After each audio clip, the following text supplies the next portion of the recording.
He that dwelleth in the secret place of the Most High shall abide under the shadow of the Almighty. I will say of the Lord, He is my refuge and my fortress, my God, in Him will I trust.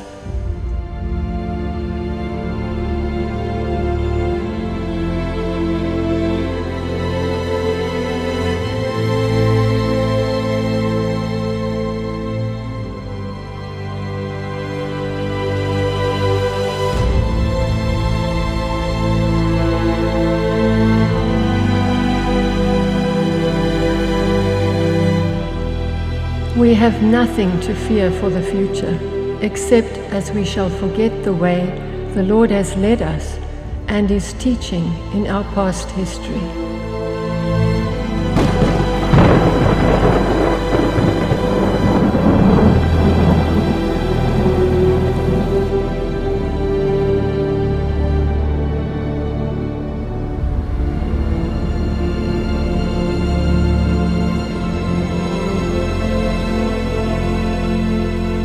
This is Sam.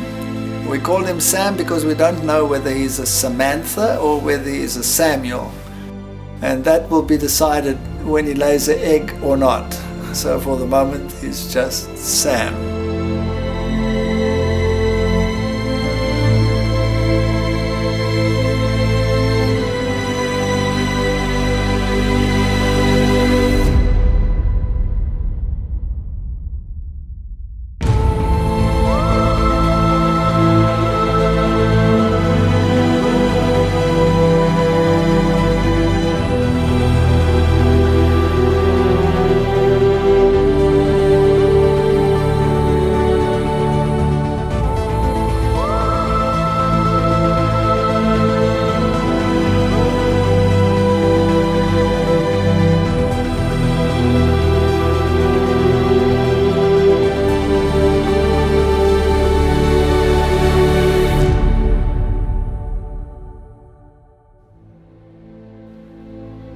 Now, when this priest was there, my father had already died, remember? Mm-hmm. And I remember when he was very sick and dying in the hospital, you also ended up in the same hospital. So I was running between you and my father. And then my father died, and you came home, and then Robert was born. And all of these problems started. And when this Catholic priest finally solved the problem, but actually had caught me in a trap to make me believe a lie, and it worked, because both you and I were going to go back to the church, back to rituals, but have a normal life and no relationship with God. Just a ritual. Yeah, we were even able to go in our sports clothing to church. So we would go to church, you would do a few penances. Penances, yes. And then afterwards we would go in our sports clothes and go and do sport. Exactly. There was no relationship with God, no knowledge of anything. And then we decided that it was so peaceful. And my father had died, and we had a little bit of money extra. And I was walking down our passage, and our passage had an archway and another archway through here, and there was a telephone there. And then you had to walk around to the dining room, and there was a little hatch where you served through to the kitchen. And when we had guests, you and I were constantly bumping into each other. Do you remember that? Yeah, it was small. It was small, and it was all built up. Pokey, yes. And you had to pass through a doorway and pass food through a hatch and go around and all of these things. And I think we bumped into each other the 50th or 100th time. And I looked at this setup and said, this is not working for me, and it's not working for us. And I looked at the structure, and I climbed into the roof to see what the situation was there in the roof, what was a bearing wall and what was not a bearing wall. And having satisfied myself, I went and fetched a sledgehammer. Without explaining to me what you were planning to do. Were you annoyed with me? I wasn't sure what was happening, and the next minute the hammer was flying in my kitchen, and I was screaming to you, "What are you doing? What are you doing?" "No, it's all fine. It'll be fine." And you kept on hammering. And I took the entire wall down, plus the entire arch, everything in the passage. I smashed everything to smithereens. Yes. And I never took any precautions, being me. Yes. And all the carpets and everything were full of dust. And you were very pleased with my result, right? No. I was watching the whole kitchen being demolished, and then I turned around and I saw our 3 children stand in the door. They were covered in dust, and their eyes were large. But there was a huge space and no more bumping into each other. Yes, but that took a while before we could use it. And you said to me, "How am I going to cook now?" Yeah. And there was a little primus stove in the garage, and I set it up for you in the garage, and I said, "There, what's wrong with that?" One little stove.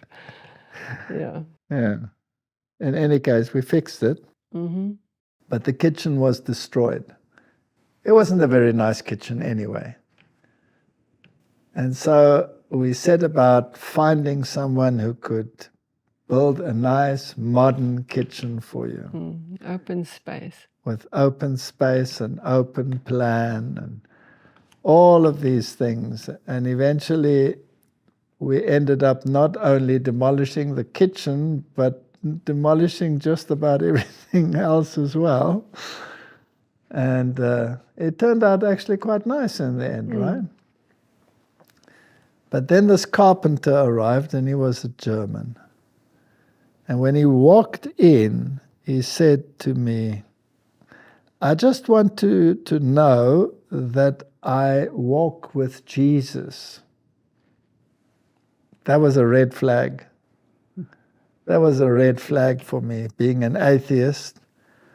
But I had this dichotomy because you were going to the church. I was going to the church, and yet I was an atheist. How do you do that?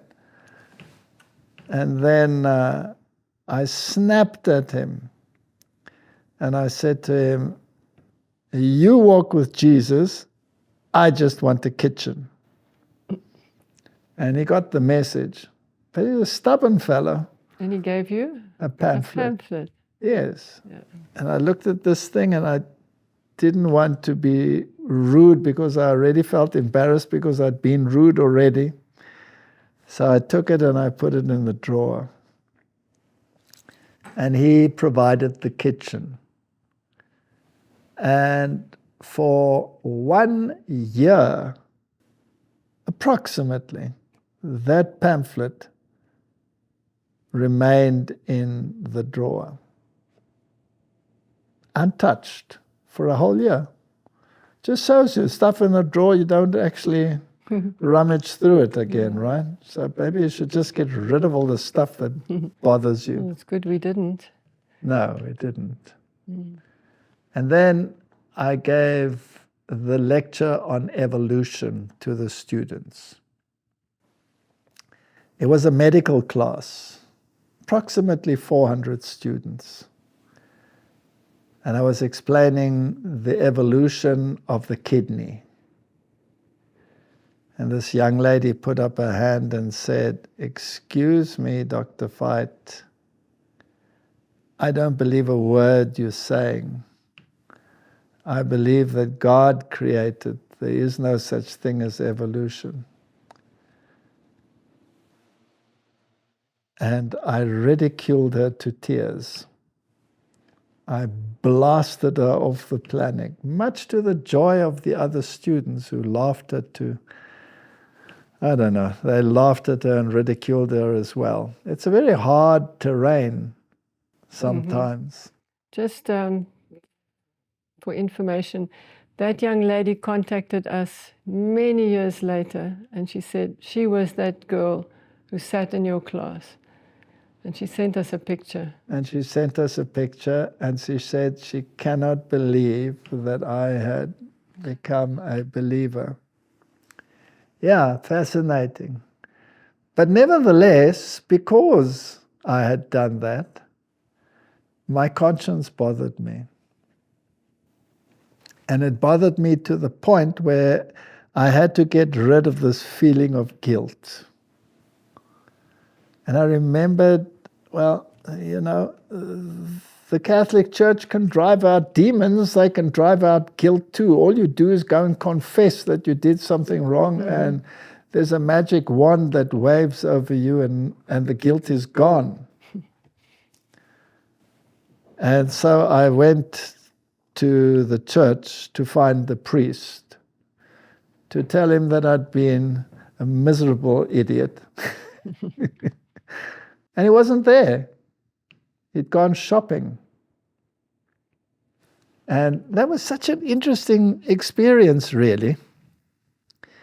Because there he had gone shopping, and I was sitting with a feeling of guilt that had to be gotten rid of. It's such a dichotomy of thinking. On the one hand, you're atheistic. On the other hand, you have to acknowledge that the church did something for you, so there is a God. But the only contact that you have with this God is through this church, and they tell you that you must confess your sin to a priest.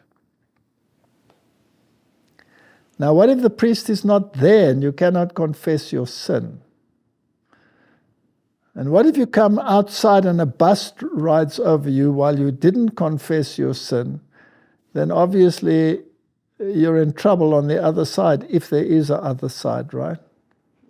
It's all so nonsensical. And I asked the nun, where is he? And they said, he's gone shopping. He'll be back in a while. Why don't you go and sit in the chapel and wait for him? Which I did. But I was very agitated because everything has to do with time. I'm a busy man. I don't have time to wait to be forgiven. And if a bus drives over me and I'm not forgiven, then what's going to happen? You have a German temperament. Oh. Yes. How have you lived with my German temperament all these years? I've learned to do it. You've learned to do it? Yes. How did you manage? How did I manage? Yeah. Well, if I was still in that mode, I would have to find a priest for all the times that I made your life hard. Well, yeah, it's not easy because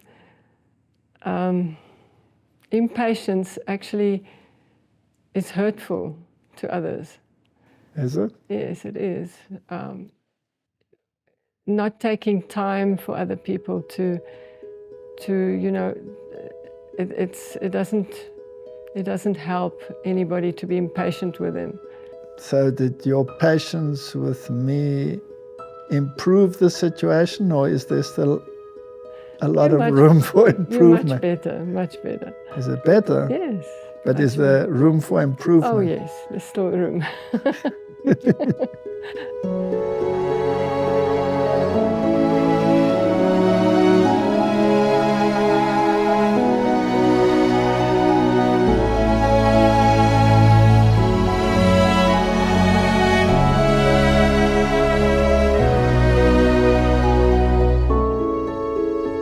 Let us lay aside every weight and the sin which doth so easily beset us, and let us run with patience the race that is set before us, looking unto Jesus, the author and finisher of our faith.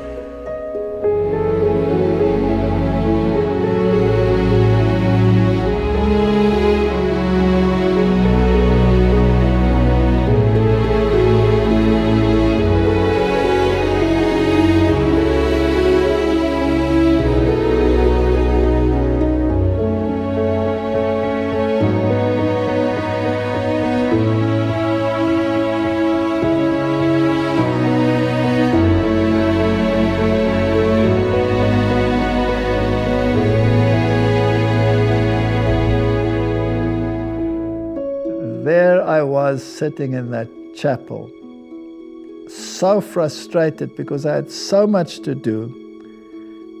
And this whole situation made no sense to me. Why couldn't I just, if there was a God, talk to him? Why couldn't I tell him, you know, I've been a bad boy and I really feel bad. I'm sorry, I'll try and make amends. Why couldn't I tell him? I had to wait for the priest, but the man was shopping. Well, you didn't know God, so how would you know if God was there to listen to you? Exactly. And as I sat there in that chapel and I looked at the altar, and there was this little chalice, this place with a little key on it, and the little red light on top, and that tells you that the consecrated host is inside. And the consecrated host is the actual body of Christ. That makes no sense whatsoever. But you're supposed to believe it by faith, that that host has been turned into the literal body of Christ. But it's his corpse, because he was sacrificed. It was a literal sacrifice, so he's dead. And I'm sitting there contemplating these things and saying to myself, I can't talk to him in any case. He's there in that box, but he's dead. And how does that make any sense whatsoever? Now I have to wait for a priest in order to tell him what my problem is. And as I looked at it from a scientific viewpoint, I started thinking that I had been duped again, because there was no logic in it. It didn't make any sense. And so as I got more and more frustrated because this priest didn't arrive, I got to the point where I thought, but does this religion make any sense? And why is there no contact? Why do I need this mediation? And who's the priest that he should be the mediator? And how does this work? And I decided that it wasn't logical. I was going to give it up. But in hindsight, I said something out loud, actually, to that consecrated host. And I don't know whether it was a good thing in hindsight or not. It probably was. No, it definitely was a good thing. But had I known what it entails, maybe I would have kept my mouth shut. But I said, if you exist, reveal yourself to me. But as for me, with this, I am finished.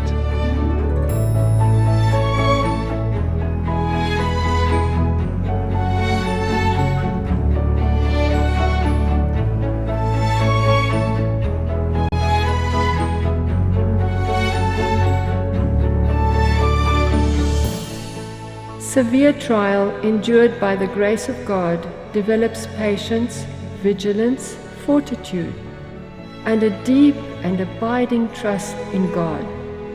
It is the triumph of the Christian faith that it enables its followers to suffer and to be strong, to submit and thus to conquer, to be killed all the day long and yet to live, to bear the cross, and thus to win the crown of glory.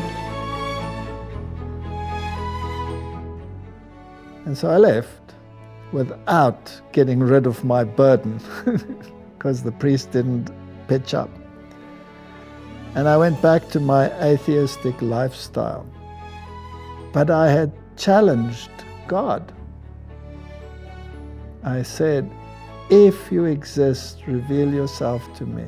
And then I came home, and what did I do? You were looking for something and you were impatient. No, I couldn't be impatient, yes, not you me. were impatient. I'd learned patience by now. No. And you asked me where this or that or the other is. And I said, how should I know? And then you started to open the drawers in the kitchen area. Didn't you say to me on the left side of this one or that one? I can't remember exactly. Probably. You always know where everything is. I can't remember. But you started opening the drawers. And right on top lay a pamphlet that had been lying there for 1 year. Mm-hmm. And I picked it up. Mm-hmm. And I read it, and the pamphlet was in German. And it had 3 sets of commandments on it. And the one set was the 10 commandments as they occur in the Bible. And on the one side was the 10 commandments as they occur in the Catholic Catechism. And on the other side were the 10 commandments as they occur in the Lutheran Church. And then it says the Roman Catholic Church changed the commandments of God. And I looked at this and thought, this makes no sense whatsoever. What is this nonsense? And I called you and I said, look at this. You know what the strange thing is? That I have seldom experienced since that time was when I looked at the pamphlet and I saw there was this thing about they changed it. It was like scales fell from my eyes. It was the Holy Spirit was impressing it on my mind. But I have never felt it that strong ever again.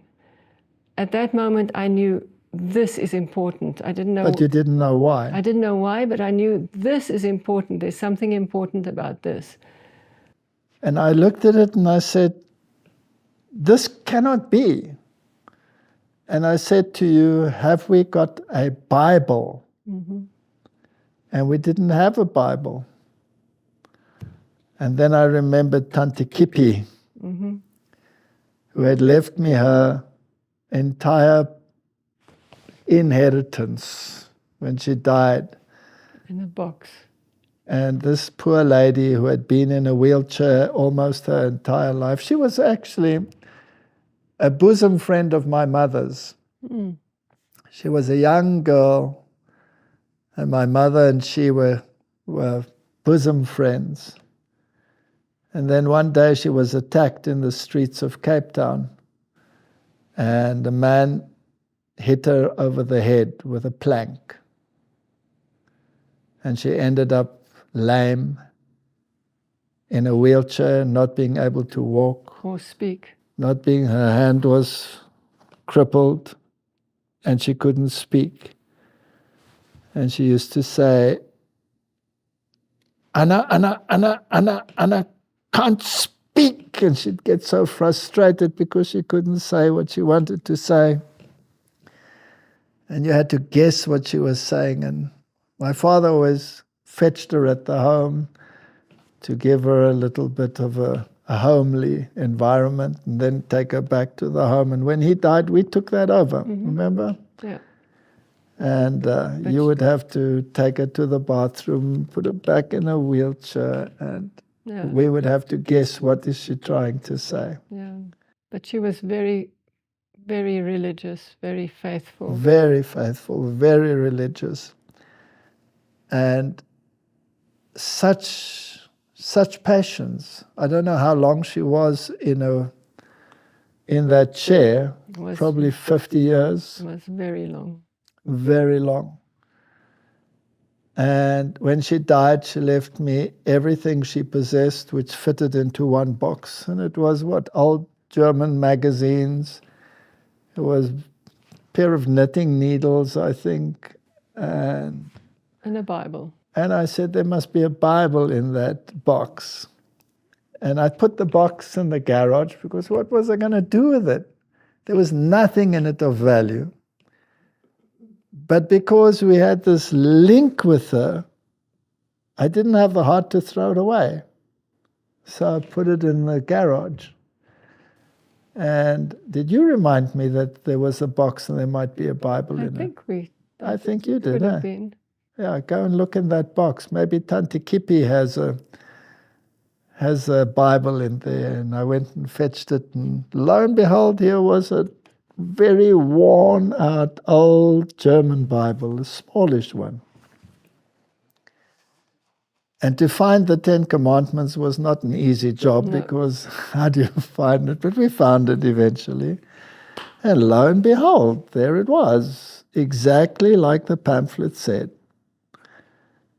And then what does the catechism say? Now, fortunately, our oldest son had been going to catechism classes, and a volume of the catechism was on his shelf. So we fetched it, had a look, and lo and behold, it was exactly like the pamphlet said. Now, we didn't have the Lutheran one, but that was enough. Mm-hmm. What's going on there? And I phoned that carpenter a year afterwards. And I said, remember that you were in my house about a year ago and you gave me that pamphlet? And he said, yes, I remember. And I said, I read the pamphlet and I want to know what's going on there. Can you explain to me why the Ten Commandments were changed, or what's the story there? And he said, can I come over to your house and explain it to you? And I said, sure.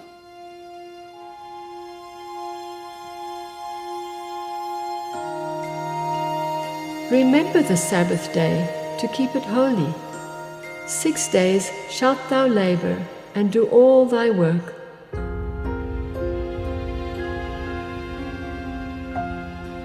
But the seventh day is the Sabbath of the Lord thy God. In it thou shalt not do any work, thou, nor thy son, nor thy daughter, thy manservant, nor thy maidservant, nor thy cattle, nor thy stranger that is within thy gates. For in 6 days the Lord made heaven and earth, the sea and all that in them is, and rested the seventh day. Wherefore the Lord blessed the Sabbath day and hallowed it. And he came that very evening to our house, and we sat virtually through the night, going through the book of Daniel and Revelation. Yeah. In one shot, right through the night. We didn't go to bed. And Daniel 7 hit me like a ton of bricks. Here was a prophecy that was fulfilled to the letter, and it was written hundreds of years before the event.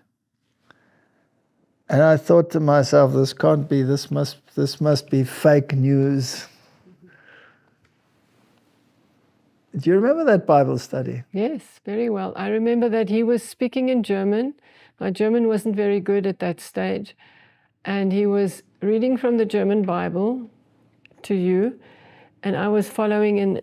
We actually went and bought some Bibles for you and for me. And I was following in the English, and it was almost the strangest feeling.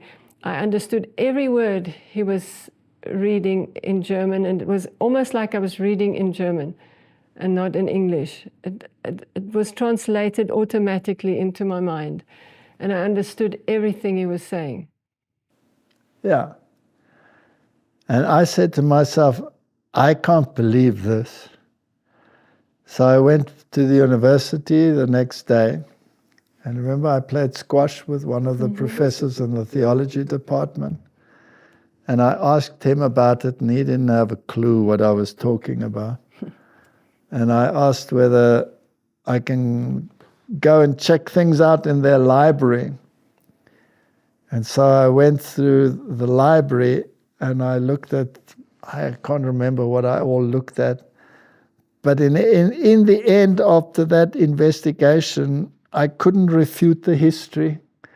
I couldn't refute the fact that all these empires had come one after the other. I couldn't refute the little horn. I couldn't refute what the Bible said. And that totally stunned me.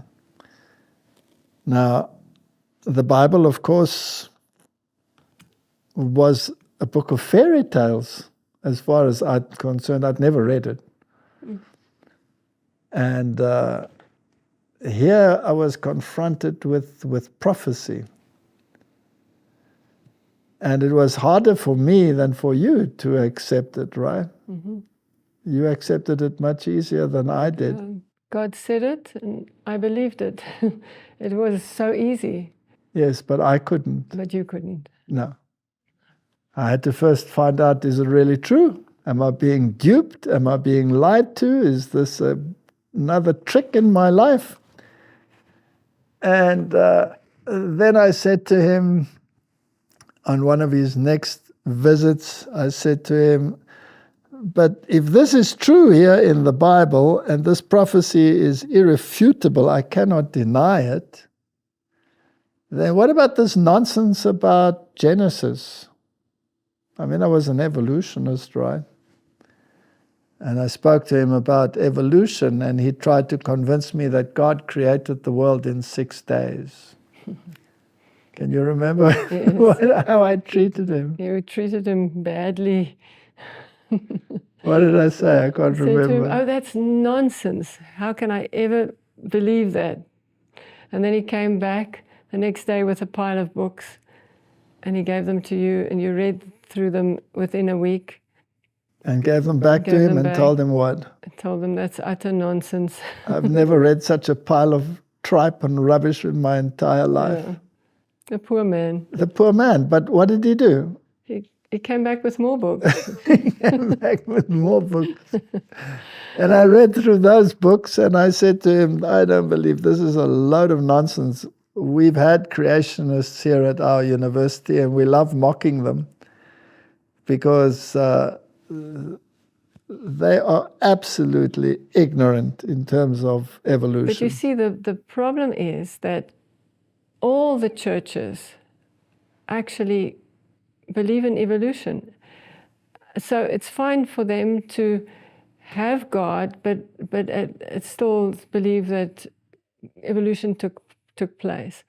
But you see, if you believe in evolution, then you negate the entire plan of salvation. But the thing is, now this man confronted you with something new. Suddenly it's 6 days of creation, and in your mind, the Catholic Church doesn't believe in a 6-day creation. No, I actually asked that priest a year before when I went back to church. I asked him, how do you feel about evolution? He says, it's a fact. Fine, yes. And the Dutch Reformed Church says, no, we believe in evolution. So for you, this was a new concept. Yes. How can you... All right, so the plan of salvation and evolution are mutually exclusive. Because according to the Bible, death came into the world as a consequence of sin, so man was already there. And according to evolution, death leads to the survival of the fittest, and eventually you become what you are, up to the hominid stage.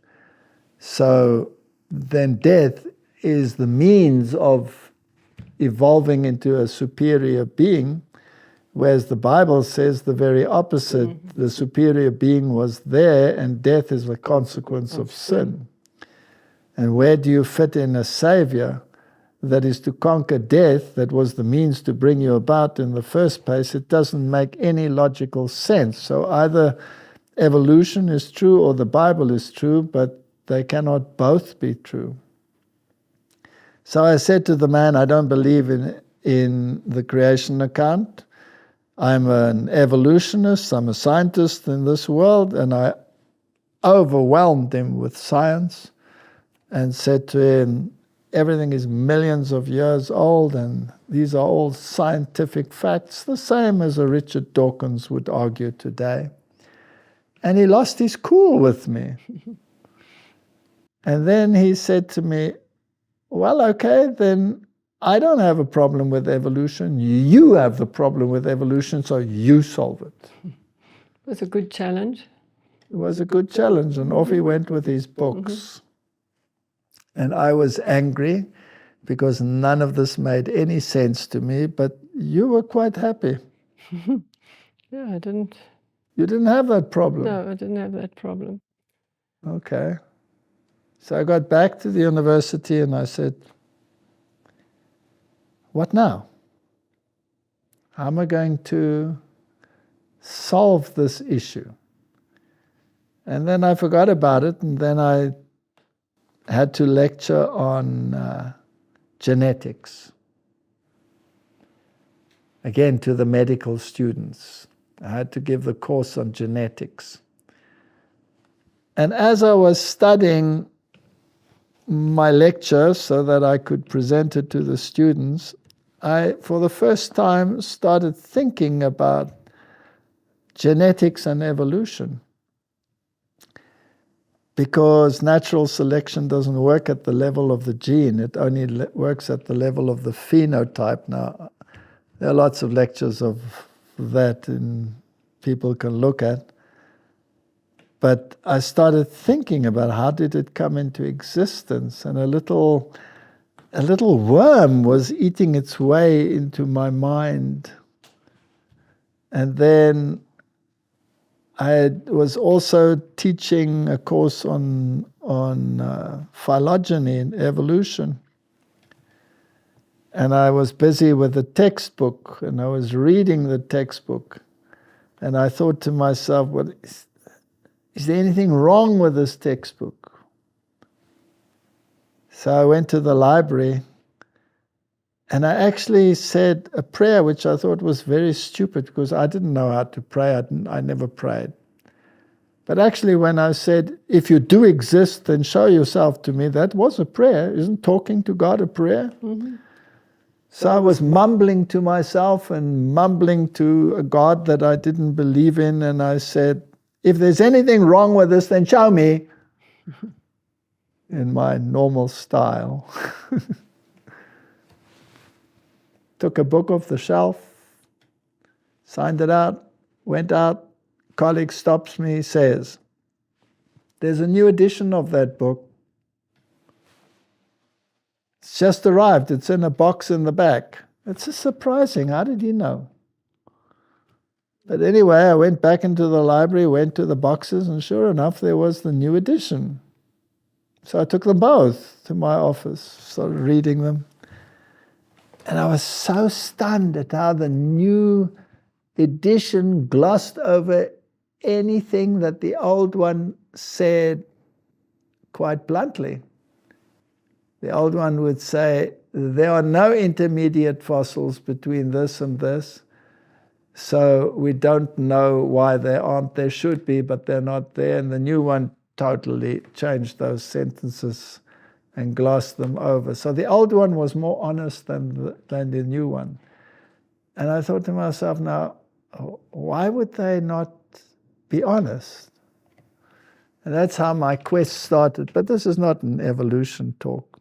But then what happened when you had to give a talk to the postgraduates? Yes. Yeah. It got to the point where I asked myself a number of questions. We actually did a series on those questions. It's on YouTube. As I remember them, that bothered me as to what were the obstacles in the theory of evolution.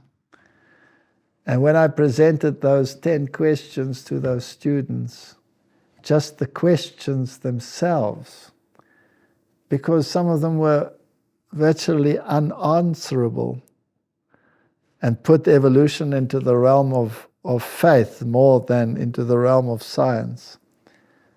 Those colleagues were so angry. Remember how I came back and I was shocked that one of them was literally foaming at the mouth from anger.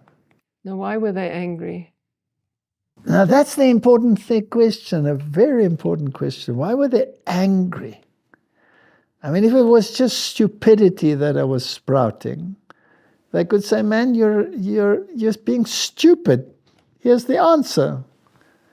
So why were they angry? Because they couldn't answer. Uh-huh. They couldn't answer. They were trapped. And when again, another girl, a postgraduate student, got up and said that those questions showed her that she need not have surrendered her faith. She said when she came to this university, she was a believer. and now she was an atheist, and now she sees that she's been duped, that she's been lied to. And robbed of her faith. Robbed of her faith. That's when they became angry, because they couldn't answer. And it led to a whole new chapter in our lives. Because eventually, from that beginning, from that little kernel, a whole new chapter opened up. And the whole trustworthiness of the Bible that was in dispute now became a totally new experience. Amen. And you were doing Bible studies, and you discovered things long before I did. People always said, oh, you're the one that believes because I believe, right? That was the other way around. You believed long before I believed. Well, yes, I think that experience that God gave me when I knew this is important, from there on, I just drank in everything that I could read, just read it. And then when it came to the Sabbath issue, I mean, they changed the law of God and they'd removed the Sabbath and changed it from Saturday to Sunday. You were studying your Bible, and what happened as you turned those pages? Yeah, every page was Sabbath, 10 Commandments. Next page, Sabbath, 10 Commandments. Just no matter where you looked in the Bible. No matter where I looked. Isn't that the New or Old Testament. Wasn't that supernatural? That was supernatural. Huh? And I accepted it immediately. You accepted it. And then somebody gave me that document written against the Sabbath, a colleague at university. In fact, it was the secretary. I hadn't spoken to anyone at university about Sabbath or about my newfound interest in all of these things. But she came rushing down to me in the passage and said, I want you to read this. She was obviously a Christian. And she gave me an article as to why the Sabbath is wrong and why the Sunday is right. And I was still quite annoyed and thought, now, why would she give me this? And I was busy and I didn't have time, so I gave it to you. And I said, will you go through this? Yeah, and I went through it, and on every argument that they had was not biblical. They had no quote from the Bible. It was Father so-and-so said this, and Bishop so-and-so said that. And so I realized it's not based on the Bible, and I cannot accept it. And that was where I... So the article I gave you against the Sabbath convinced you that the Sabbath is right, because the Bible said the opposite. Yes. It took me a long while still to get to that point, because why would you keep a Sabbath to commemorate 6 days of creation if you didn't believe in 6 days of creation? So the whole question of evolution, creation, was pivotal, because once I grasped it, and once I had done enough research to realize that the Bible might just be plausible. Up until that point, you couldn't really trust the Bible. If you cannot trust Genesis, then how do you want to trust Revelation? Absolutely. But Revelation has history written in advance, and Daniel has history written in advance. How can you explain that away? It's such a dichotomy in your mind. And I had to have those facts. I had to have it straight. But once you grasp that the Bible is true, then the adventure begins.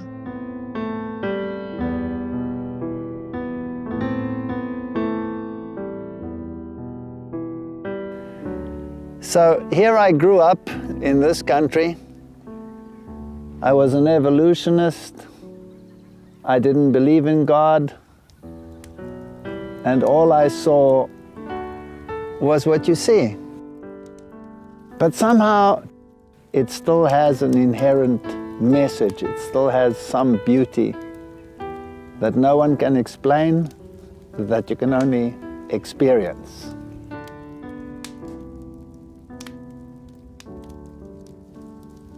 And that this is but a faint remnant of what it used to be like, well, then something awakens in the soul which an atheist can never ever appreciate. I always used to believe, you're here, you're gone, you're history. But now there is something more. There is a hope of something greater, something even better, something even more beautiful than this. And can you imagine, with these sounds around you, what it must be like? It must be phenomenal.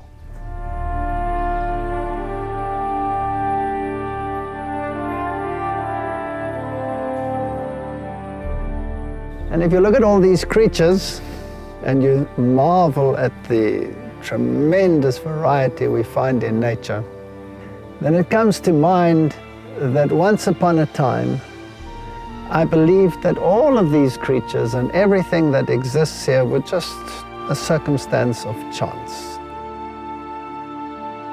As a committed evolutionist for many, many years, teaching the theory of evolution at the university, it is hard for me to think like I used to think. How do you convince a committed evolutionist that everything we see and touch and feel around us is not a product of chance?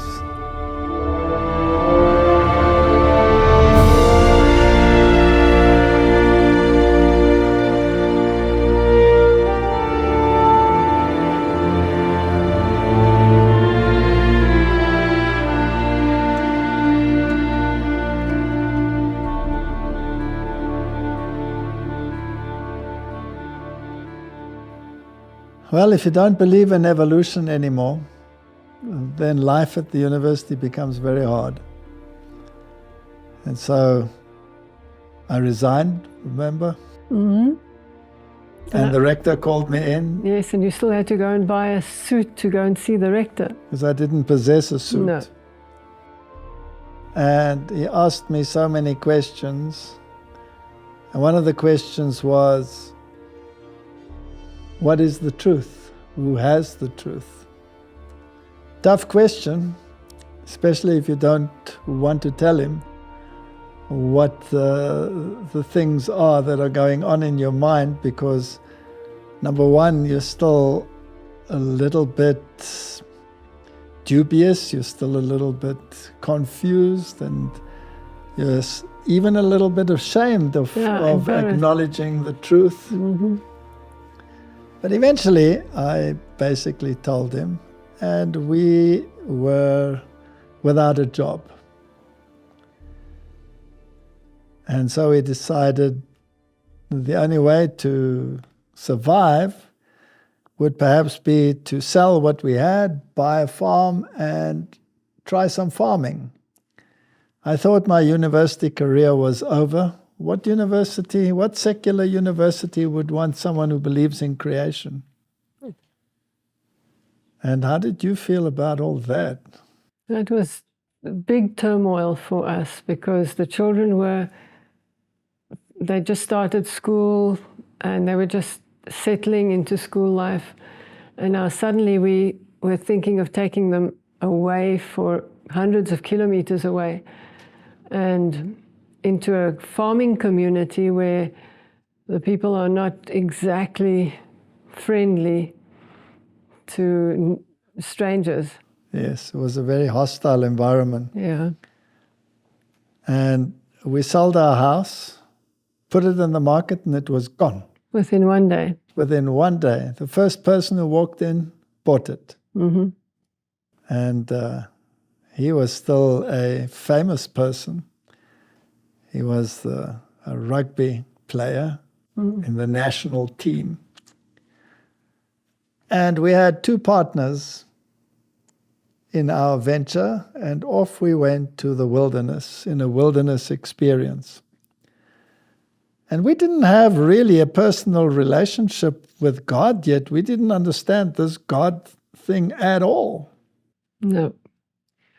And so we said to this partner of ours, when we have to ask something of God, you better ask him because you know him better than we do. and your contact is probably, your telephone line is probably better than ours.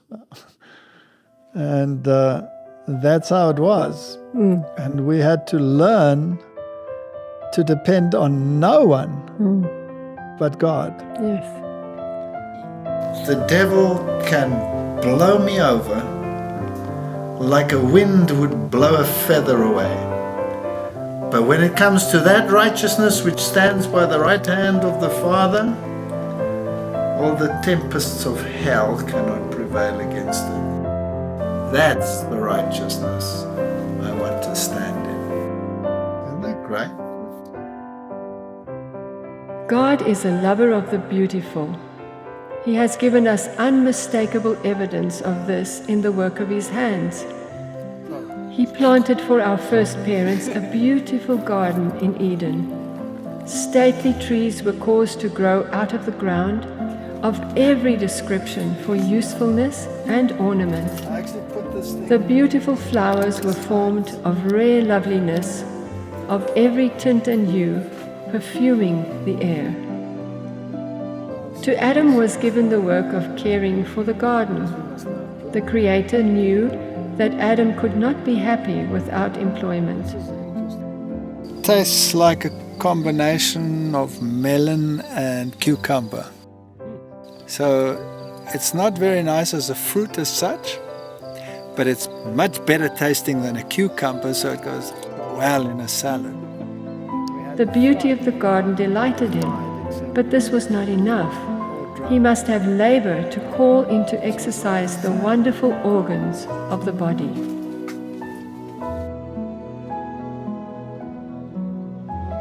While the earth remaineth, seedtime and harvest, and cold and heat, and summer and winter, and day and night shall not cease.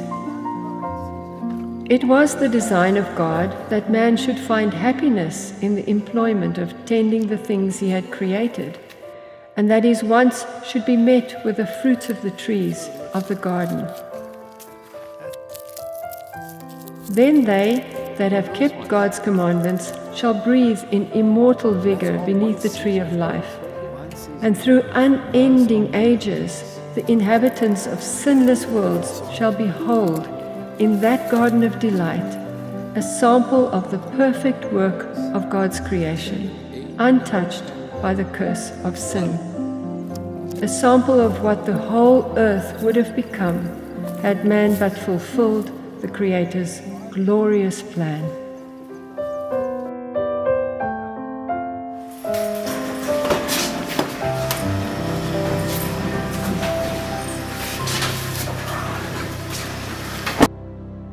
Well, if you want to get out, then I guess you have to work. You just have to do it. If you don't have a lot of money, it doesn't have to be as big as this. This is just wilderness area. What I like about wilderness area is there's nothing. And you have all this space around you. You can shout, you can take a stone, you can throw it as far as you can, and you won't be able to throw it off the land.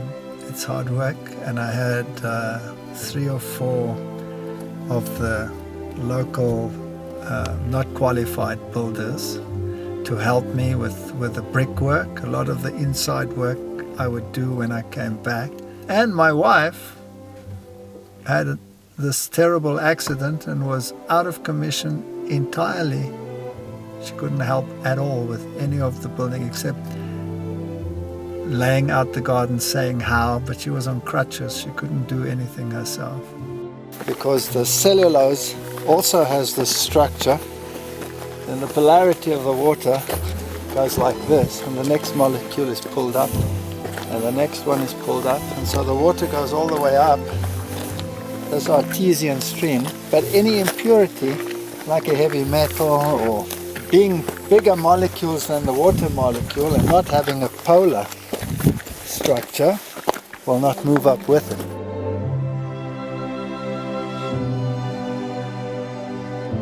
Doing good is an excellent remedy for disease. Those who engage in the work are invited to call upon God, and He has pledged Himself to answer them. Their soul shall be satisfied in drought, and they shall be like a watered garden, whose waters fail not.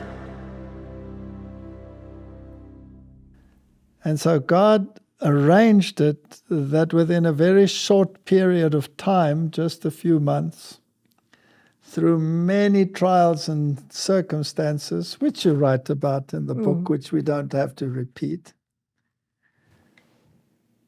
suddenly we were left alone without partners, with all the responsibility and no income. Mm-hmm. The economy took a dive because of sanctions. South Africa was the pariah of the world. Yeah. Inflation skyrocketed. Interest rates at the bank rose from a few percent to 35 and 36%. Yeah. Per year. Nobody could afford to have a loan at the bank. Mm. And so basically we went bankrupt. No job, no income, no support, nothing. And we tried to sell the farm and nobody was willing to pay at those interest rates. No, nobody was willing to buy, so the value dropped dramatically. Mm. And so we couldn't sell it and we couldn't keep it. Mm. And no job. And there was nobody to pray to God for us because they were gone. Yeah. And so we had to pray to God ourselves. Actually, we were quite silly, right? Well, we learned from our background. We didn't know exactly, because we were baptized, and then straight after we were baptized, we went onto that farm. So we didn't really have an experience of how you worship and how you trust God. So, no idea whatsoever. No, so didn't know anything about spirit of prophecy. Nothing. Why had nobody told us anything? Nobody told us anything. I knew what Daniel said. Mm. I knew what the book of Revelation said. I knew that Jesus was the Messiah. Yeah. But no experience with God. No experience with God, never having walked with God. This farm was there to teach us that experience with God so that we could learn that we have to trust only Him. We cannot trust everybody or anything. And when everything went topsy-turvy, rather a sad story how it all turned out, we used to get phone calls from people telling us that we were on the wrong path. Mm. And I remember that ex-colleague of mine phoning me and saying the most horrendous things against the spirit of prophecy. And he mentioned the name Ellen G. White. And I'd never heard about that.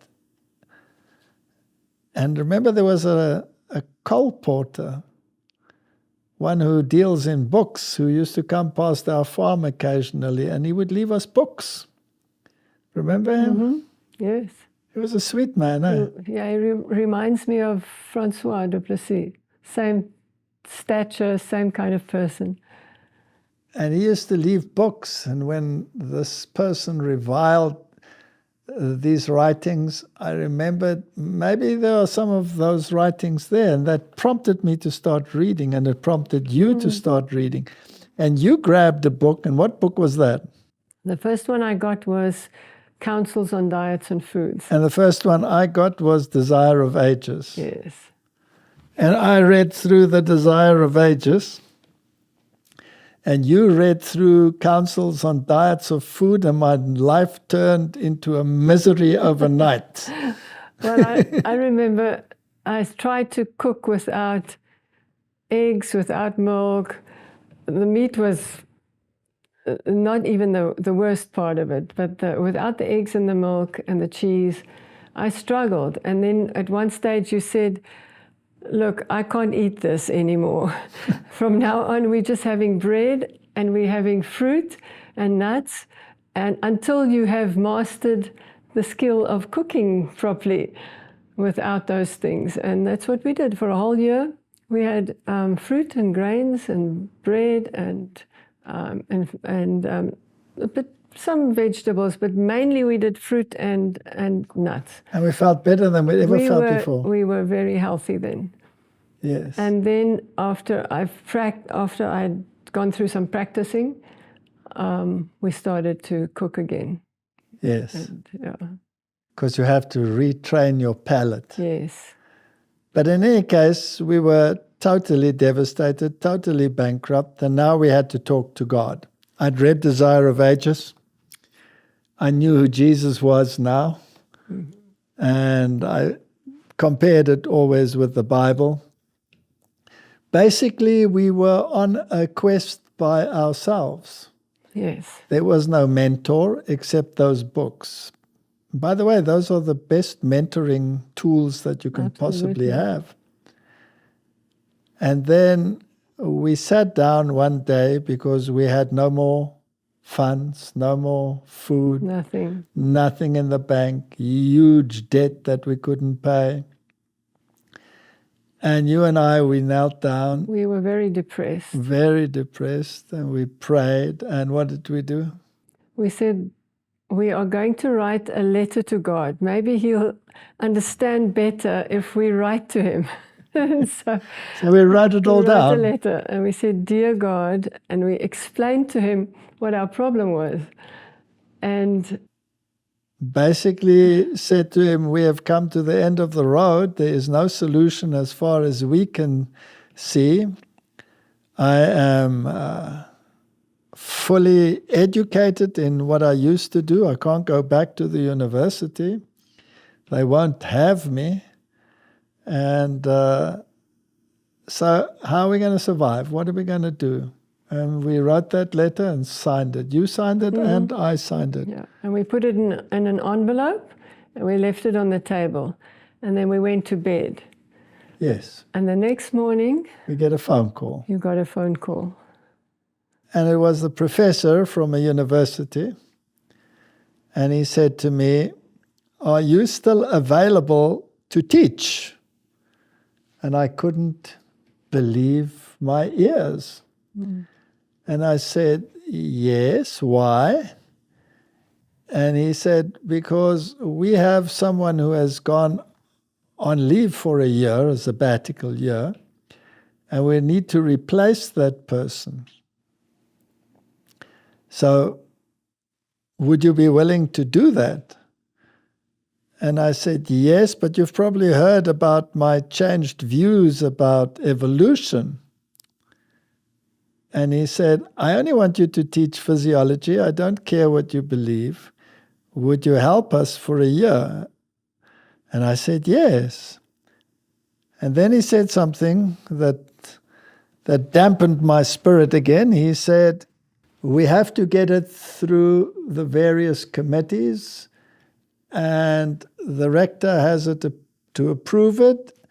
And I'll contact you again when that is done. It'll take a few weeks. And we said, thank you very much, God, but in a few weeks we're probably dead. We need an income. And we left it at that. And then about 2 hours later, he phoned again. And he said the strangest thing happened. He met the rector of the university in the passage and said he wanted to discuss this issue and could it be tabled for discussion. And the rector said to him, I'm on my way overseas. I have no time for these things. What is it that you want? He explained it to him. He said, where's the paper? He signed it. And that was it. I was appointed. And I said, when? That was a Friday. He said, Monday. That's a weekend. Do you remember that? Mm-hmm. And then we were in a bigger flap because what were we going to do now? We had a farm. Cows. We had cows. They had to be milked. Who was going to do that? And as we were still wondering as to how this should be done, what happened? Well, it was probably maybe a day or two later, or a day later. A young couple from Zimbabwe knocked at the door, and they were suddenly standing there, and they said, we know that we haven't announced that we're coming, but we really, really need a place to stay. We've been working on a farm there, and we weren't able to keep the Sabbath anymore. And the man threw us out, the owner of the farm. And can we come and farm for you? Can we come and help you? And we said? We said, thank you, Lord, for answering the prayer. So they took over, and I had instantly a job, which created more of a problem. We had to move. Because now we had to move, we had to find a place. Well, all of that fell into place. I think you probably say something about that. So back I was in the university in a temporary relief position. And that was only for a year. And as that year came to an end, I was wondering, what are we going to do now? And then before that time of replacement was over, they called me from another university. And the same thing happened. I replaced someone. And when that time came to an end, that was a very interesting time, because I gave many lectures on creation, evolution, and topics at that university, and caused total turmoil. And then that came to an end, and I was wondering what we were going to do next.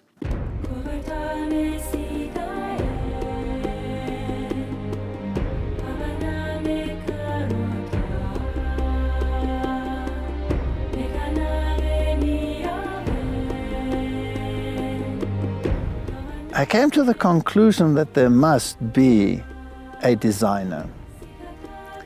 We had a discussion class, an evolutionary discussion class at our university. And I made a list at that stage of about 10 questions which seemed to pose a major challenge to the general evolutionary way of thinking.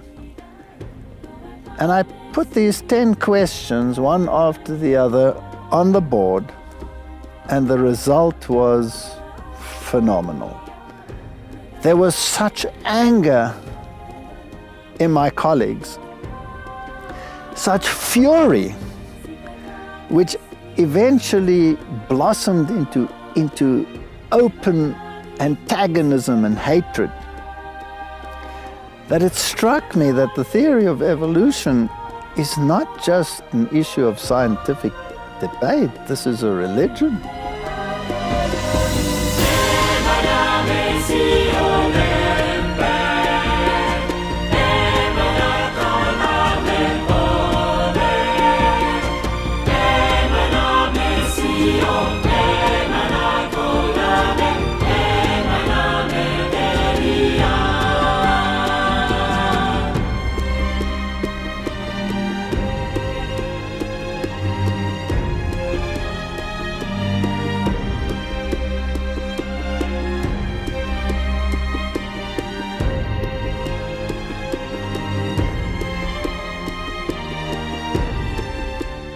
Then the man that you called Uncle Frenchy in your book came back into a permanent relationship in terms of evangelization.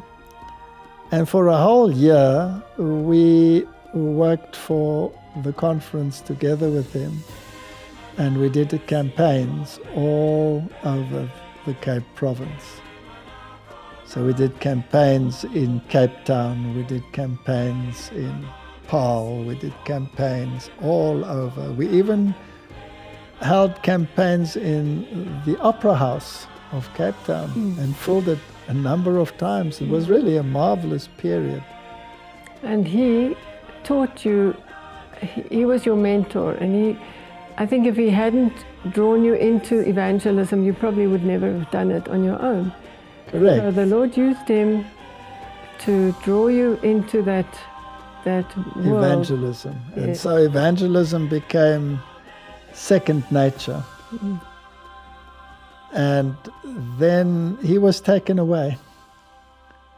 He was taken to another district, far away. And again we were alone. Mm.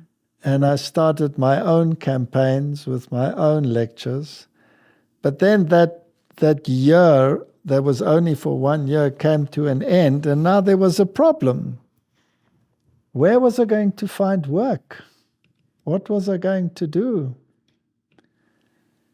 And as that came to an end, I got another phone call, again, from the first university. Wouldn't I please apply for a job that they were advertising? And the professor phoned me and said to me, "It's yours. Just send in an application." So I sent in the application. And then he phoned me back after a while and said, "Unfortunately, because of the new laws in the country, the job wasn't available to me anymore." And again, I put the phone down and thought, now what is going to happen? And just as in the previous one, a very short while later, he phoned back and said, "It's yours." Because the person that they earmarked for it wouldn't work for the salary. And we were willing to work for anything. We were willing to work for anything, yes, just to put food on the table. And to make a long story short, a very short period of time, really. And sadly, while I was there, doing the work that I normally do, the professor got sick and died. And the post was advertised, and I was promoted to professor and head of the department. So in an amazing way, God opened the doors, and I was back in university, but not under pretense. They knew exactly what we believed. And God miraculously kept us in that position for 15 years, taking care of all our needs. It's amazing, huh? Mm-hmm. God and is the good. miracles that happened, and how we eventually got out of debt, and all of those stories.